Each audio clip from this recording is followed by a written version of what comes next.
Namo tassa bhagavato arahato samma sambuddhassa. Namo tassa bhagavato arahato samma sambuddhassa. Namo tassa bhagavato arahato samma sambuddhassa.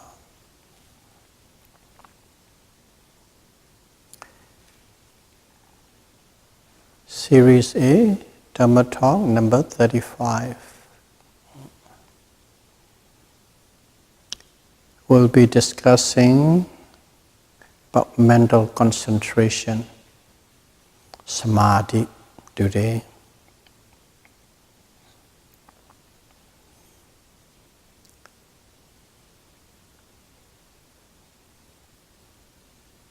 Mental concentration, okay, or fixed concentration, also called in Pali as samadhi. Sometimes people use the word samatha as well. And also there's another word they used, ekaggata. Ekaggata. And all these applies to concentration. To be more precise is mental concentration. So what is this concentration? This concentration is also one of the mental factors out of the 52. And in there, it used the word ekaggata. Okay. Some people translate as one-pointedness. Or eka is one object, the mind being with the one object. That's also the meaning. And these mental factors, they call it more like you can call it universal. Whenever a type of consciousness arises, there's always mental factors. Some arises all the time together with them, with no exception. Some arises in a certain situation with a certain group. But this samadhi, or one-pointedness, or ekaggata, mental concentration, arises with every type of consciousness that arises. So you can call it, these are the universal. Everything. Whenever there's awareness, there is concentration. Because without that concentration, you cannot know the object. Without the concentration, you cannot penetrate the object. You cannot stick with the object. That is the concentration. Every time when you're observing an object, every time when you are mindful of the object, there is concentration. It's just a matter of to what degree that kind of concentration, it varies from one to the other. In other words, everything that you do, everything that you say, every moment, whatever you are aware of, there always is concentration. Okay? Being aware of the object, being with the object, being with the object. If you are not being with the object, you won't know the object. In other words, without a certain intensity of concentration, it won't work. It always arises together with any type of consciousness that is arising at any moment. So that is the basic level, of course. But this concentration as it is universal everywhere and anywhere, all the time arising. These mental factors can always be developed, always harnessed, always put in order and in place. In other words, they can be programmed, they can be trained, and they can be developed, and they can make it more and more powerful. These are the nature of mental states or mental factors. It can develop, it can harness, it can tame, it can culture. So in here too, this concentration can be developed or programmed into a certain thing. Here you are with the one object, there's a concentration. And when that object disappears, concentration also disappears. There's another object, another concentration comes in, that another object's gone, that concentration is gone. Concentration or these mental factors always arises and pass away together with the consciousness that is arises. And for the consciousness to arise, it requires an object. Without object, consciousness cannot arise. So it always needs and requires an object, physical or mental. So this concentration applies onto the object, Being with the object, stick with the object. So in a normal mode, we do many things, we know many things, and concentration arises and passes away, arises and passes away. Concentration is always there, but we are not even aware of that concentration. Okay? Unless you become suddenly quite keen onto something to probe into. As soon as you probe into something quite keenly, then that concentration becomes more pronounced and distinct. You become aware. That kind of fixed attention is required. Fixed attention is needed to know something that you really want to know. That fixed attention is the concentration samadhi. So, how can we develop this?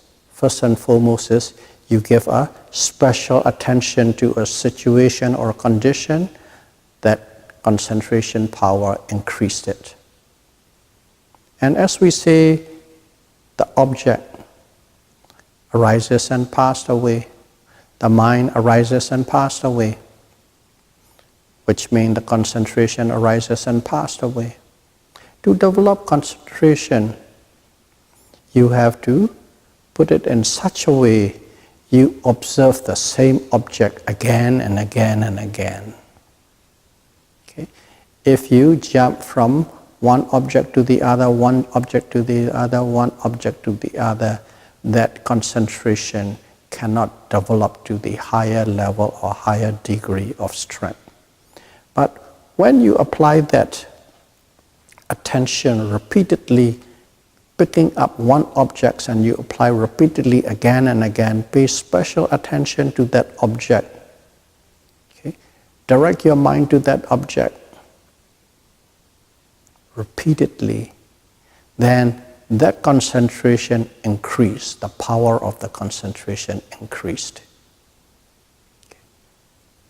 But people think this concentration is the same object all the time, everywhere. No, it is not. The mind arises and passes away very fast, faster than you can even imagine or comprehend. But if you're observing the mental object, it's just that. If you're observing a physical object, let's say you are observing a flame,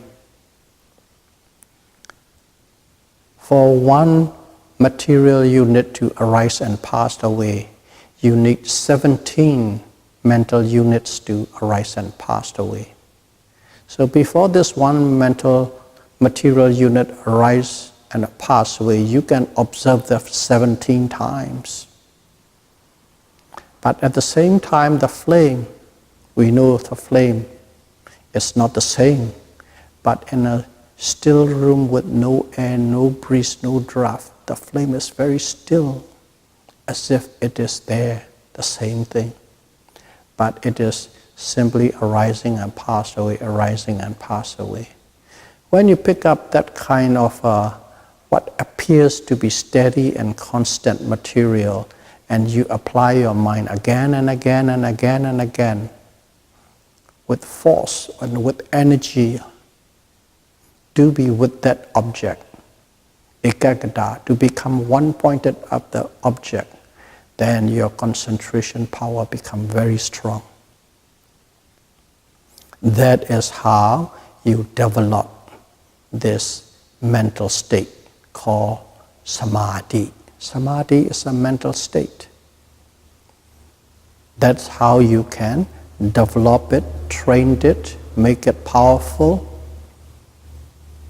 stronger and stronger. But at the same time, at the beginning we said, in every moment, whatever you are doing, there's a concentration. But it is not obvious, but it is always there. But if you fix your attention to the object, one object, all the time repeatedly, then that concentration becomes more and more powerful. And when that concentration becomes powerful, there's a lot of functions you can do, many functions it has. So concentration is also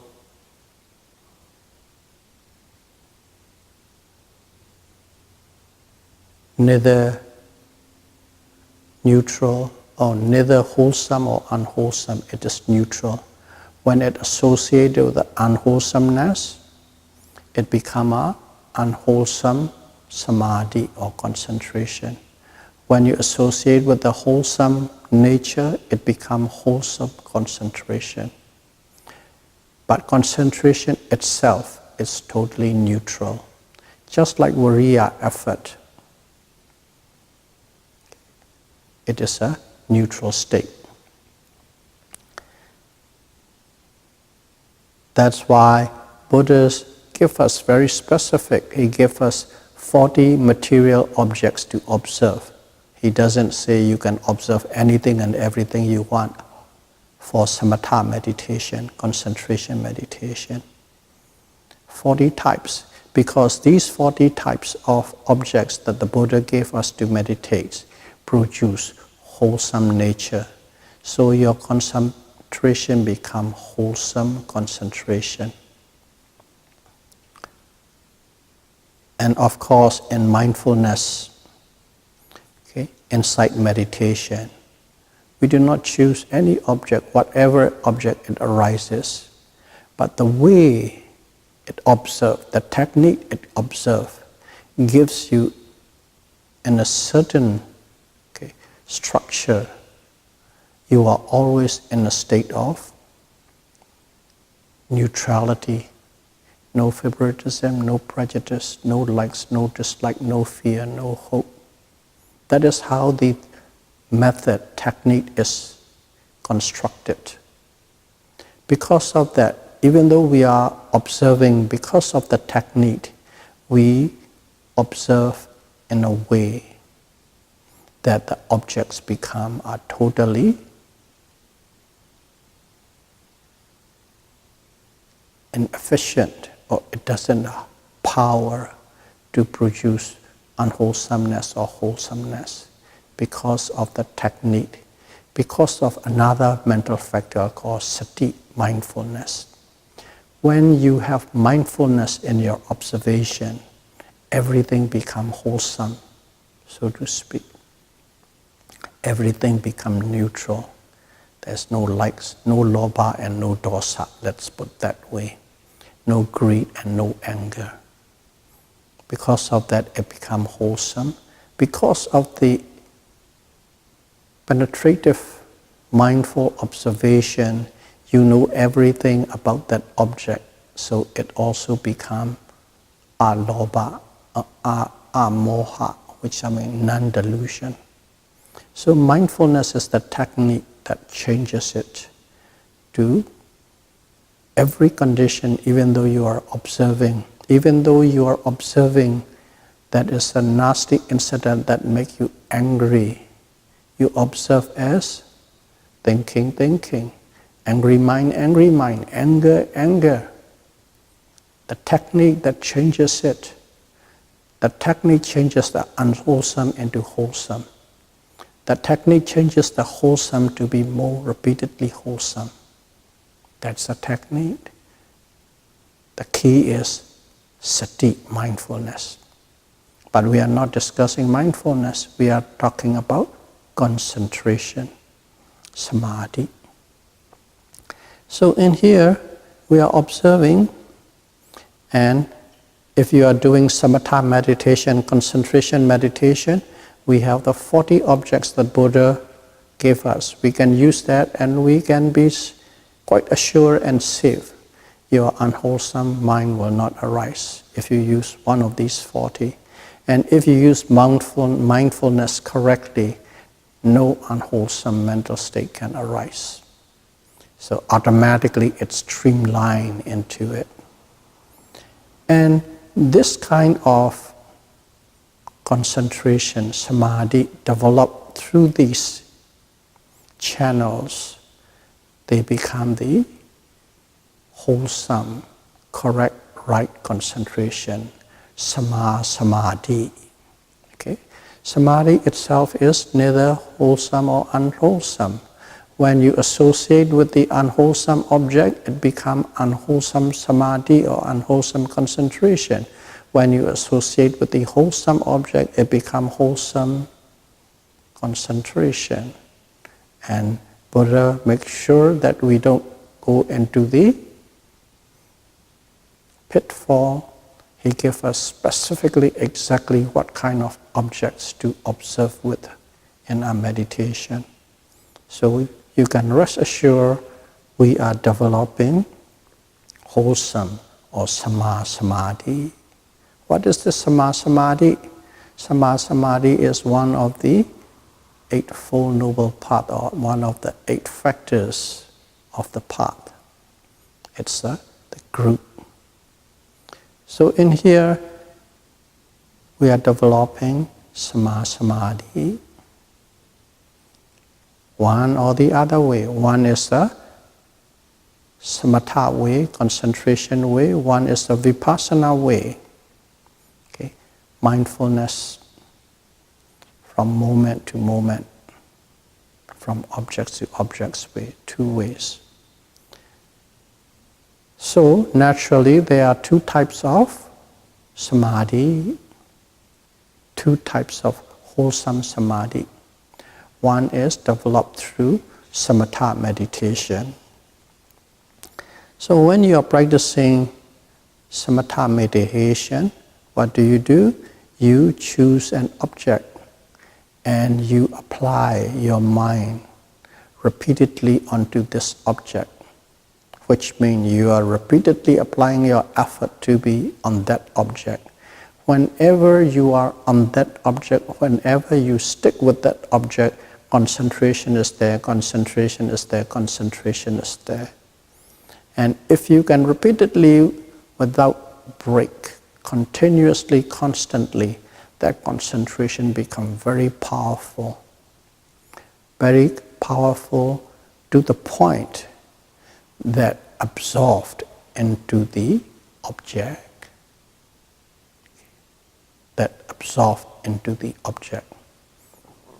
That is called absorption or jhana.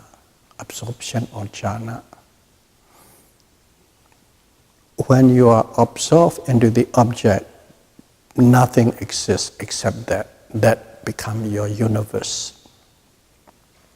That is why we call it absorption or jhana or jhanic meditation, or absorption meditation as well. You got totally absorbed into it. When you got absorbed into it, not just one point, bang and finish. You start and you finish. No, there are levels, stages and stages, it goes up. When you got this kind of concentration power, samadhi, okay, jhanic samadhi, absorption concentration, they have factors, many mental factors along with it. This jhana, okay, it's split into 5 different levels of absorption according to Abhidhamma, and it split into 4 different levels of absorption according to Sutta. But they are the same, just the presentation and the takes, just slightly different. That's all, but nothing changes. Let's say you got into the first level of absorption or jhana. At that moment, that jhana has the 5 parts, inga, 5 parts of mental factors. When you are in the state of that absorption, you have 5 qualities or 5 parts or 5 kind of mental factors are involved in it. And what are these things?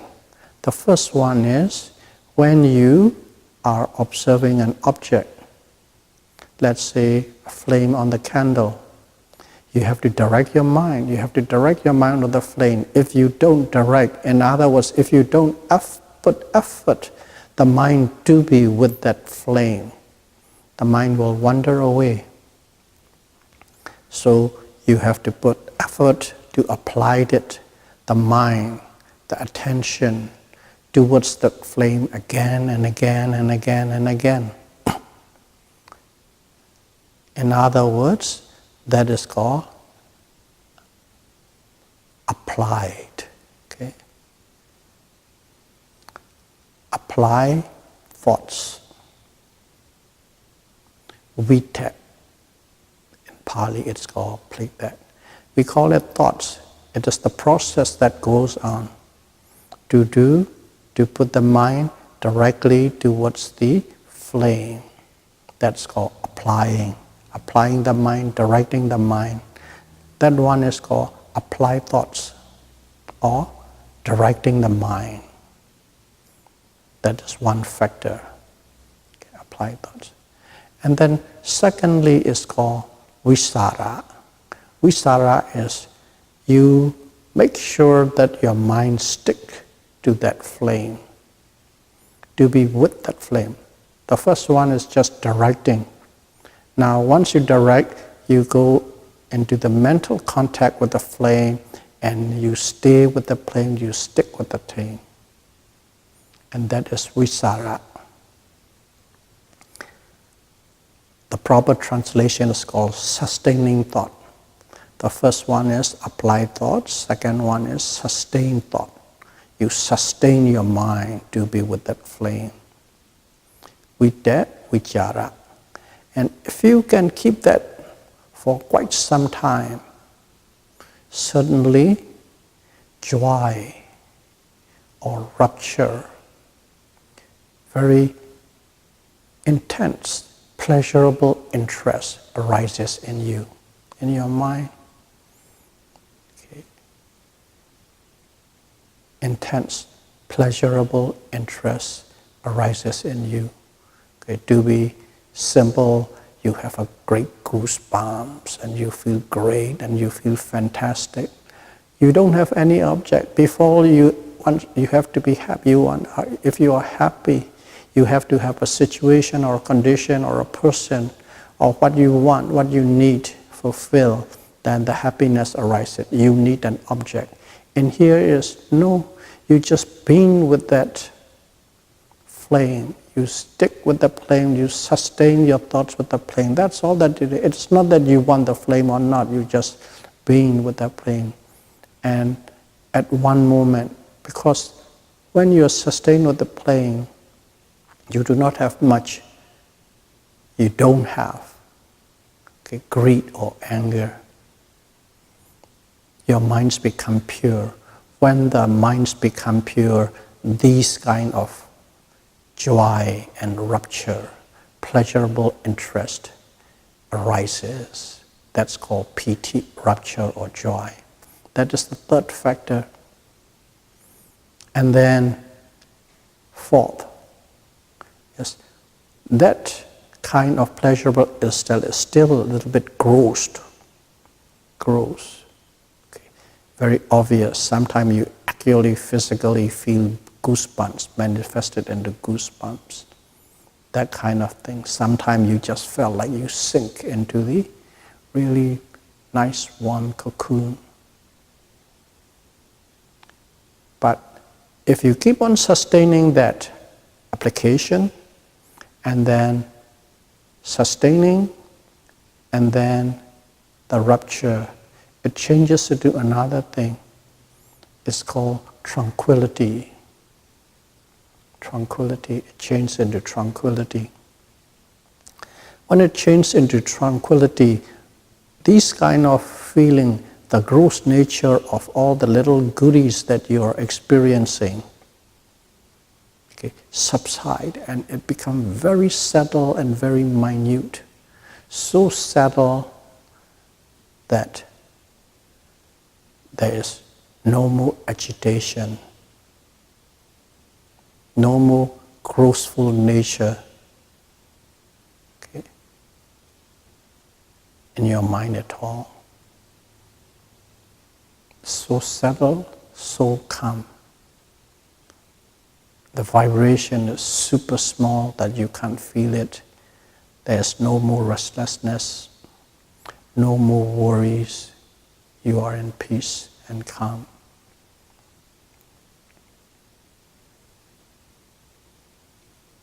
That kind of states arise. It's called passaddhi or tranquility. So we have four: application, sustaining, joy, and calm, tranquil nature. And then the fifth mental factor is one-pointedness. The mind is always with that flame, always with the flame. It deviates to nothing. So there are 5 parts when you are in the first state of jhana, the first level of jhana, or the first level of absorption. You still need to apply, you still sustain it. There are moments of ruptures and moments of tranquilities, and one-pointedness is all the time on the flame. That is the 5 parts of concentration samadhi. Okay. So 5 factors, you need 5 parts. And if you have all these 5, it's called the first jhana. And second jhana is you take out the first one, the applying the mind towards the object. You don't even need to apply that anymore. You don't need to put effort to apply the mind towards the object. The mind just stick with the object, and you only have the remaining 4, which is sustain, joy, tranquil, and one-pointed. That's called second jhana. And the third jhana is you don't even need to apply, and you don't even need to sustain. Simply there, you're filled with joy, happiness, tranquility, and one-pointedness. That jhana. And fourth jhana, there's no more rupture, because rupture at that time is very gross. Very gross. For those people, it becomes like right now, thorns on the rose vine or rose bushes stem. It's very gross, very sticky, very thorny, it's pricky. Just like that, for those people, at first joy is fantastic. But when you got to that level, Okay, when you got to that level, what happened is that it's become like a thorn on a rose vine. Rupture's gone. Only tranquility and one-pointedness. That's the fourth jhana. Tranquility and one-pointedness, the fourth jhana. And you keep on practicing, and finally tranquility dropped. No more tranquility. Even tranquility is very, very coarse in nature. Tranquility is something not desirable. You go to the fifth jhana. In the fifth jhana, there's one-pointedness. Tranquility is gone. In the place of tranquility, equanimity took over.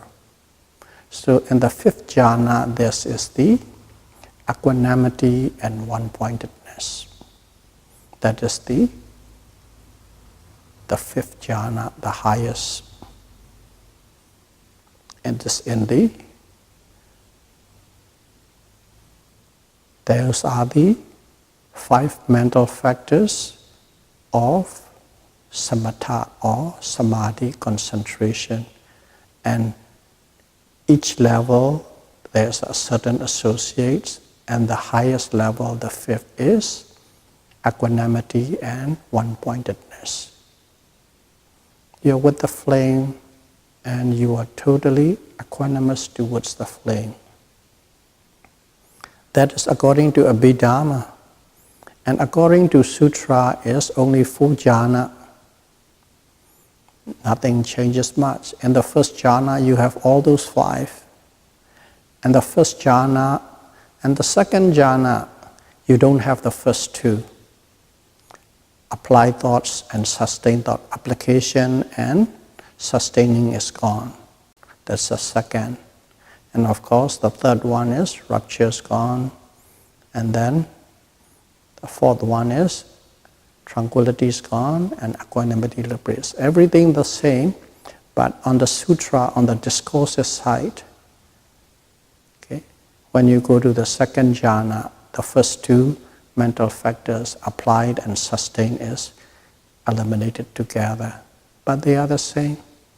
In Abhidhamma always try to explain you as detailed and as exquisite as possible. In a discourses, sutra side, they give you the more rounded picture, rounded way of presentation, short, more with storylines. That's the difference. So that is the concentration on a samatha. Samatha, fixed concentration type. And you have 5 mental factors. Now another meditation is Vipassana. We have Vipassana, mindfulness insight meditation. And in mindfulness insight meditation, let's review the mindfulness insight meditation. What are we doing? Number 1, we do not choose an object to be with. Okay. We are observing anything and everything that is arising at the present moment, whatever that object is. And you can only observe that object while it is there, which means it is at the present moment. Only at the present moment that object is there. And suddenly, that present moment becomes past, the object's gone. So, multi-objects meditation, not with one. So, just from that alone, you can imagine you won't be able to develop that kind of very deep absorption type of concentration. That's number 1, one need to understand. Secondly, what do you do? At every object, you have to direct your mind, direct your attention, direct your mindfulness towards the object at the present moment. Direct. Which means you have the application of mind to the object, directing the mind to the object. In samatha, it is called vitet, applied thought. But in vipassana, it is called samasinkappa, the right thought. It's called samasinkappa, right thought. But the technique's the same. You apply your mind towards the object. The other one is vitet, and this one is samasinkappa, different name. What's the difference? The difference is you don't apply to the same object. You apply to any and every object of the present moment. And number two, you only apply that for this object and it disappears with that object. And at that moment, that little moment, enormous amount of energy has to be applied, because you cannot just simply just know it. You cannot just be with it. You have to really investigate it so that you know many different qualities and characteristics that is arising, specific characteristic arising along with the object. So you are very busily working on it. You can be one-pointed, but you must apply the object. You must apply the object at every moment. Moment to moment you apply. And once you applied it, what do? Let's use this very simple example. You're observing the rising movement of the abdomen.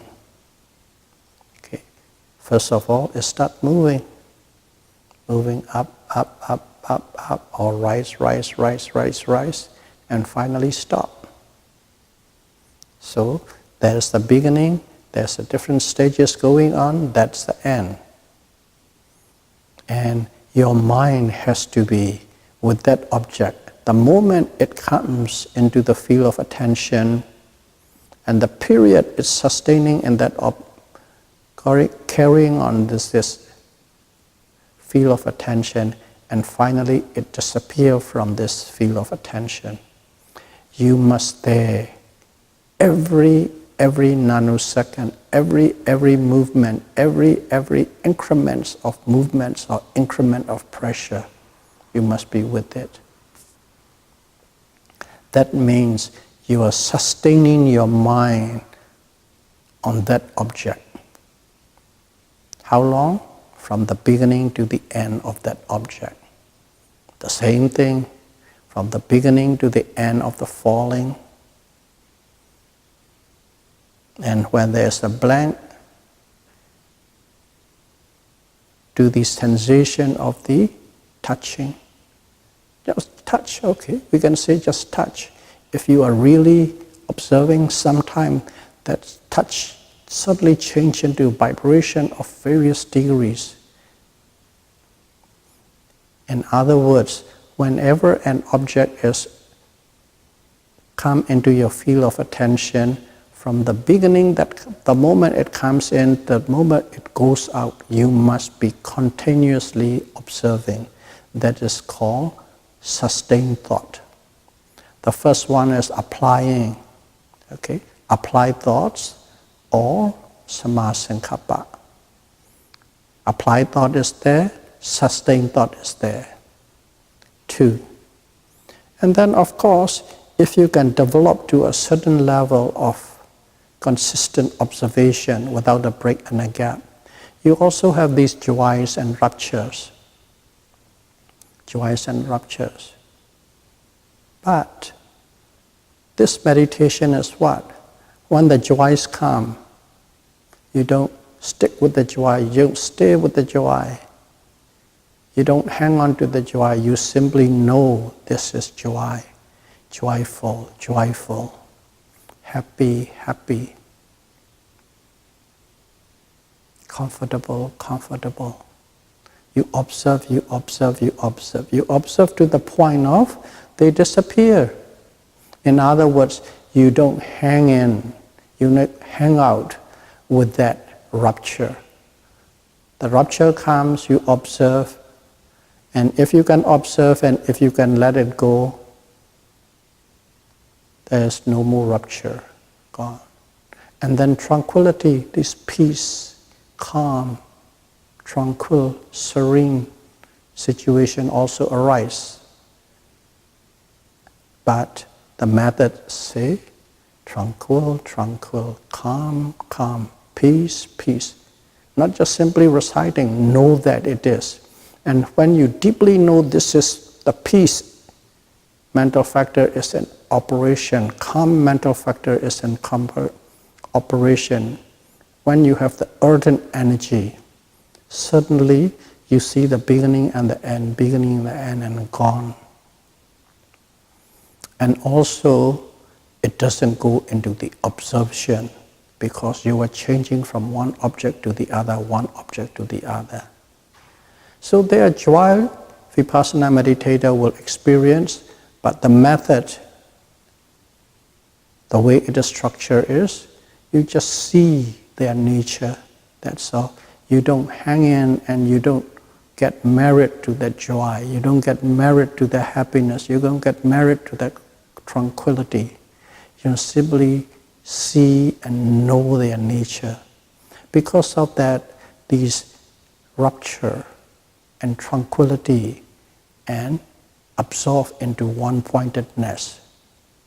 They simply arise and pass away, arise and pass away, arise and pass away. They are not there. So those three do not become the jhanic factor. Vipassana also have the jhanic factor. Just like the samatha have 5 jhanic factors, Vipassana has 2 jhanic factors. What are they? Applied. Applied thoughts and sustained thought. Applied thoughts and sustained thought. You have to apply, you have to direct your mind to every object that's arising. And you have to sustain, stay with that object from the moment they arise till they dissolve. That's it. But these two has to be consistently in operation. When you can keep those 2 factors in consistent operation, you are in a Vipassana jhana.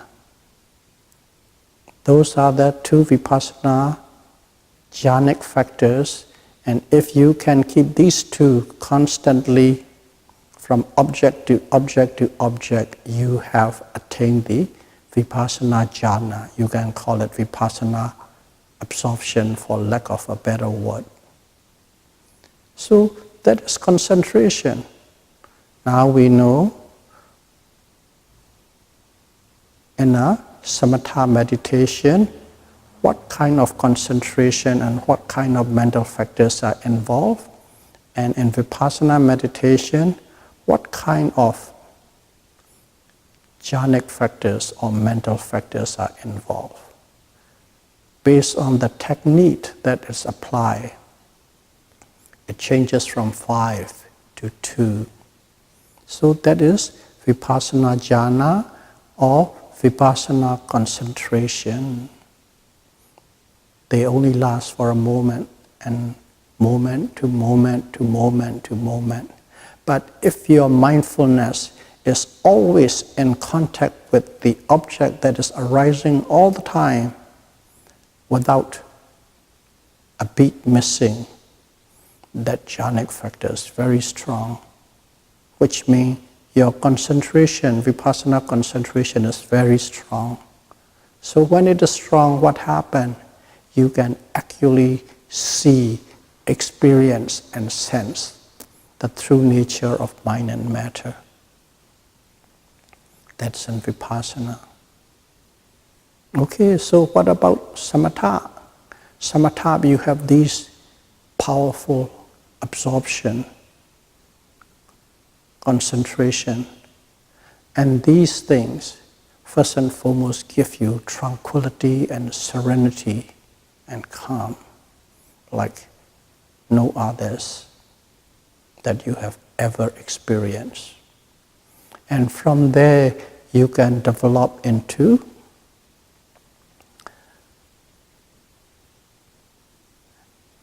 Itipa, the goal. In other words, you have a supernormal power, supernormal mental power.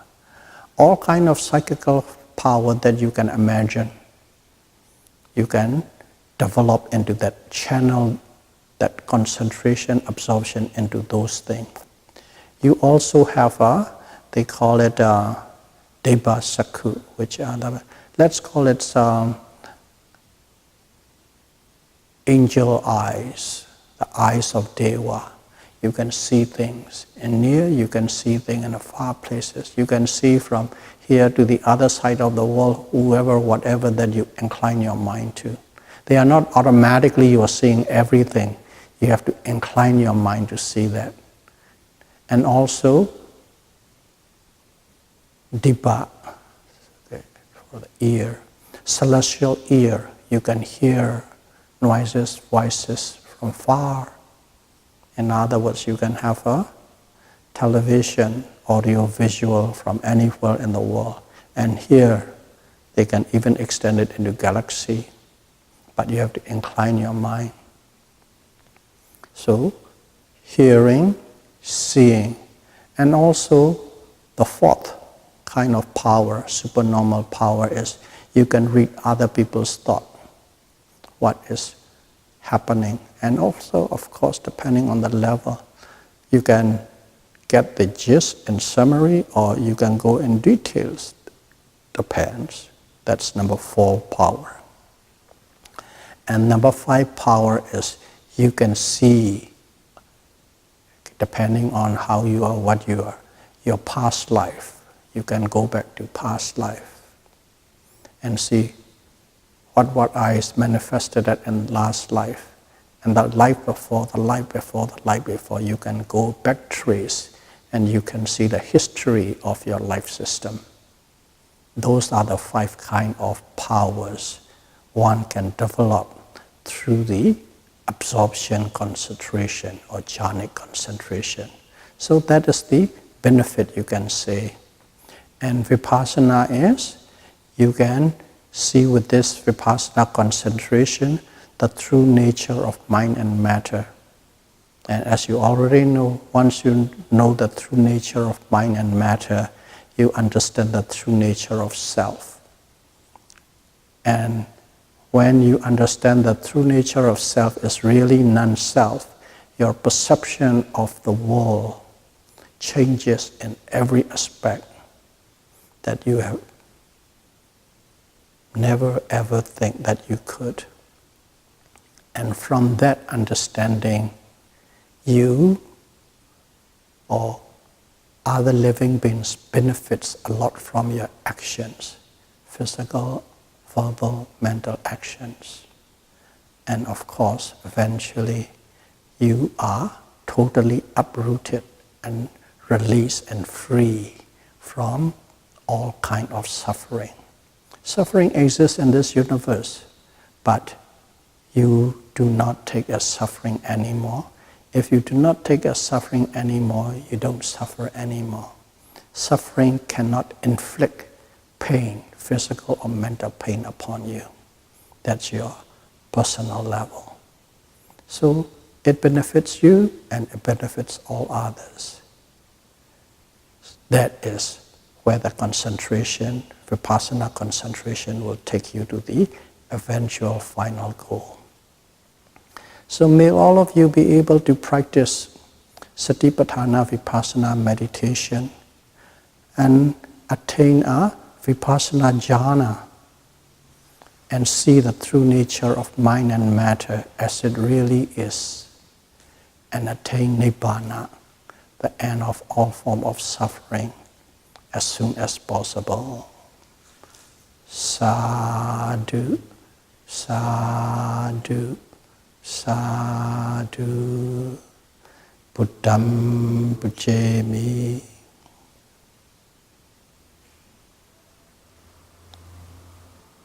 Dhammam pujami.